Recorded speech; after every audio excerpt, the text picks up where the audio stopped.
একটা কথা আছে, মানুষ তার চিন্তার সমান বড়। এটি একটি চিরন্তন সত্যি যা যুগে যুগে সফল ব্যক্তিদের জীবন থেকে প্রমাণিত হয়েছে। নেপোলিয়ন হিল তাঁর বিখ্যাত বই থিঙ্ক অ্যান্ড গ্রো রিচে বলেছেন, মানুষ যা ভাবতে থাকে তার জীবন হয়ে ওঠে সেই ভাবনাগুলিরই প্রতিফলন। তাহলে বেশিরভাগ মানুষ কেন সফল হতে পারে না?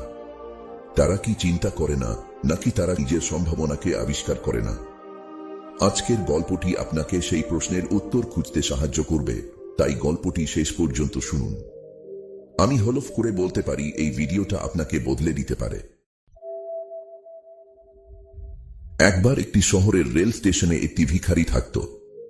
ওই ভিখারি সেখানে আসা ট্রেনগুলোতে যে সমস্ত যাত্রী বসে থাকত তাদের কাছে থেকে ভিক্ষা চেয়ে নিজের পেট চালাত।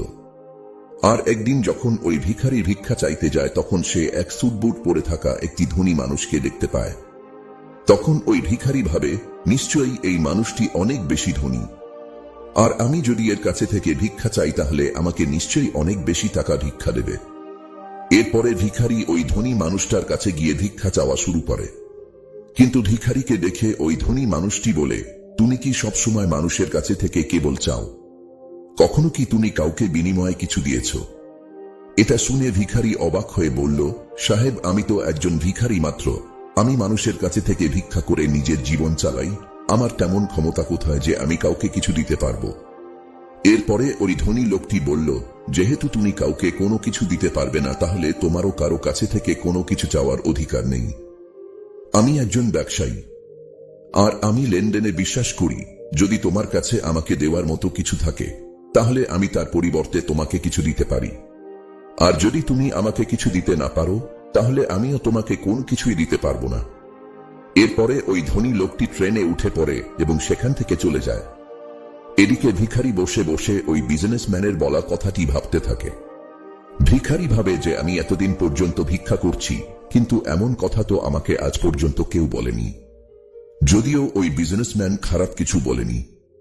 সত্যিই তো আমি যদি কাউকে কোনো কিছু দিতে না পারি তাহলে আমি কি করে অন্য মানুষের কাছে থেকে চাইতে পারি? আর এরপরে ওই ভিখারি ভাবে, হয়তো এই কারণেই মানুষজন আমাকে বেশি টাকা দিতে চায় না, কারণ ভিক্ষার পরিবর্তে আমি কোনো মানুষকেই কোনো কিছু দিতে পারি না। এরপরে ভিখারি ভাবে, আমি তো একজন ভিখারি মাত্র, আমি অন্য একটি মানুষকে কি বা দিতে পারি? কিন্তু এই কথাটাও সত্যি, আমি আর কতদিন একটি মানুষকে কোনো কিছু না দিয়ে কেবল মানুষের কাছে চাইতে থাকব? আর সবশেষে ভিখারি সিদ্ধান্ত নেয়, আজকের পরে যে মানুষই তাকে ভিক্ষা দেবে ওই ভিখারি তাকে তার পরিবর্তে কিছু না কিছু অবশ্যই দেবে। কিন্তু এখন ভিখারির মাথায় শুধু এই কথাটা চলছিল, ভিক্ষার পরিবর্তে সে অন্যদের কি দিতে পারে। আর এই কথাটা চিন্তা করতে করতে 2 দিন পার হয়ে যায়। ওই 2 দিন পর্যন্ত ভিখারি কোনো রকমের ভিক্ষাও করেনি। তৃতীয় দিন যখন ওই ভিখারি স্টেশনে বসেছিল তখন সে স্টেশনের ওপারে থাকা কিছু ফুল গাছ দেখতে পায়, যে গাছগুলোতে অনেক ফুল ফুটেছিল। এরপরে সে ভাবে, আমি যদি আমাকে ভিক্ষা দেওয়ার পরিবর্তে মানুষকে একটা করে ফুল দিই তাহলে কেমন হয়?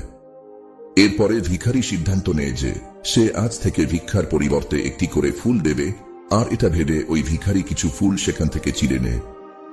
এরপরে সেই ফুল হাতে নিয়ে ট্রেনে ভিক্ষা করার জন্য পৌঁছে যায়।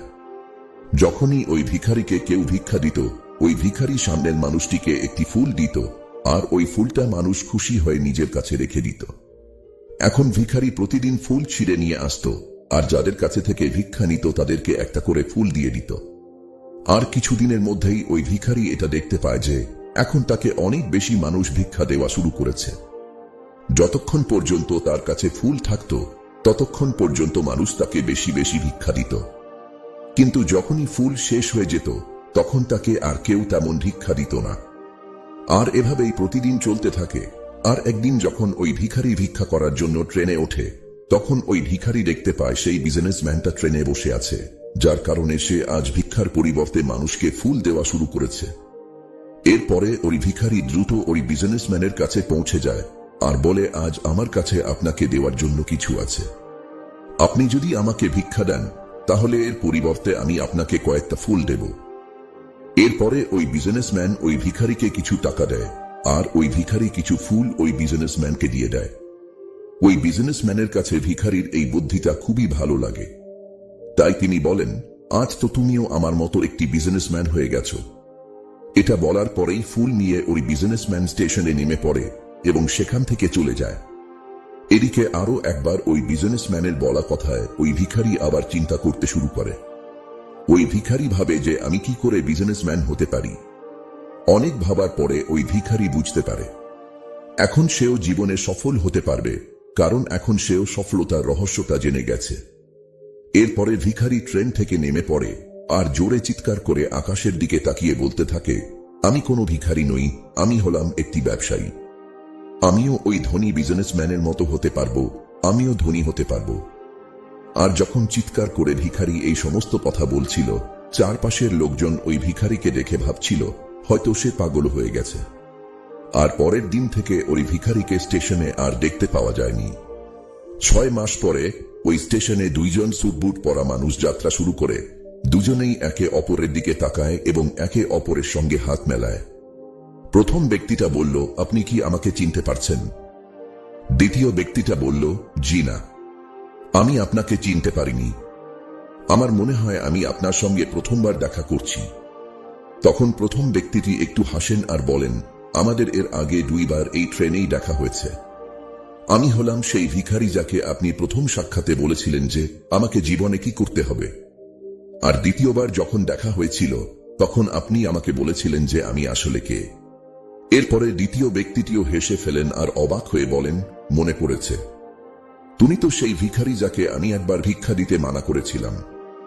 দ্বিতীয়বার আমি তোমার কাছে থেকে কিছু ফুল কিনেছিলাম, কিন্তু তুমি এই স্যুট বুট পরে কোথায় যাচ্ছ? আজকাল তুমি কি করছো? তখন ওই প্রথম ব্যক্তিটি বলে, হ্যাঁ, আমি হলাম সেই ভিখারি, কিন্তু আজ আমি ফুলের অনেক বড় একজন ব্যবসায়ী। ব্যবসার কারণেই আমি অন্য শহরে যাচ্ছি। এরপরে প্রথম ব্যক্তিটি কিছুক্ষণ চুপ থাকার পরে বলল, আপনি আমাকে প্রথম সাক্ষাতে যে কথাটা বলেছিলেন সেটা আসলে প্রকৃতির একটা নিয়ম। আমরা তখনই কোনো কিছু পাব যখন আমরা কোনো কিছু দিব। আমি এটা খুব ভালোভাবে অনুভব করতে পেরেছিলাম, কিন্তু তারপরেও আমি সব সময় নিজেকে ভিখারি মনে করতাম। আর এর বাইরে আমি কখনোই কোনো কিছু চিন্তা করিনি। কিন্তু দ্বিতীয়বার যখন আপনার সঙ্গে আমার দেখা হয় তখন আপনি আমাকে বলেছিলেন আমিও একজন বিজনেসম্যান হয়ে গেছি। আর তখন আমি এটা বুঝে নিয়েছিলাম যে মানুষ আমাকে এত বেশি ভিক্ষা কেন দিচ্ছে, কারণ তারা আমাকে ভিক্ষা দিচ্ছিল না, বরং তারা ওই ফুলের মূল্য দিচ্ছিল। প্রতিটা মানুষ আমার ফুল কিনে নিচ্ছিল, কারণ এর থেকে সস্তায় তারা অন্য কোথাও ফুল পাবে না। যদিও আমি মানুষের চোখে একটি ছোট ব্যবসায়ী ছিলাম, কিন্তু নিজের চোখে তখনও একটি ভিখারি ছিলাম। আর আপনার বলার পরেই আমি বুঝতে পারি যে আমিও একজন ছোট ব্যবসায়ী। এরপরে আমার জমানো টাকা দিয়ে আমি অনেক ফুল কিনে নিই আর ফুলের ব্যবসা করা শুরু করে দিই। এখনকার মানুষের ফুল অনেক পছন্দ, আর তাদের এই পছন্দ আমাকে আজ ফুলের অনেক বড় একটি ব্যবসায়ী বানিয়ে দিয়েছে। কথা শেষে তারা ট্রেন থেকে নেমে পড়ে এবং নিজের রাস্তায় চলে যায়। জীবন আমাদের কাছে কেমন হবে তা নির্ভর করে আমাদের দৃষ্টিভঙ্গির ওপর। যদি আপনি নিজেকে ছোট ভাবেন তাহলে আপনি ছোটই থাকবেন, কিন্তু যদি আপনি নিজের ভেতরের সম্ভাবনাকে চিনতে পারেন তাহলে আপনিও একদিন বড় কিছু করতে পারবেন। তাই নিজেকে ছোট করে দেখবেন না, নিজেকে সফল, শক্তিশালী আর যোগ্য একজন মানুষ হিসেবে দেখুন। কারণ যখন আপনার চিন্তা বদলাবে তখন আপনার ভবিষ্যতও বদলাবে। ভিডিওটি ভালো লাগলে লাইক করুন, কমেন্টে জানিয়ে দিন এই গল্প আপনাকে কি শিখিয়েছে, আর শেয়ার করে অন্যদেরও অনুপ্রাণিত করুন। ধন্যবাদ পাশে থাকার জন্য। আবার দেখা হবে নতুন একটি অনুপ্রেরণামূলক গল্প নিয়ে।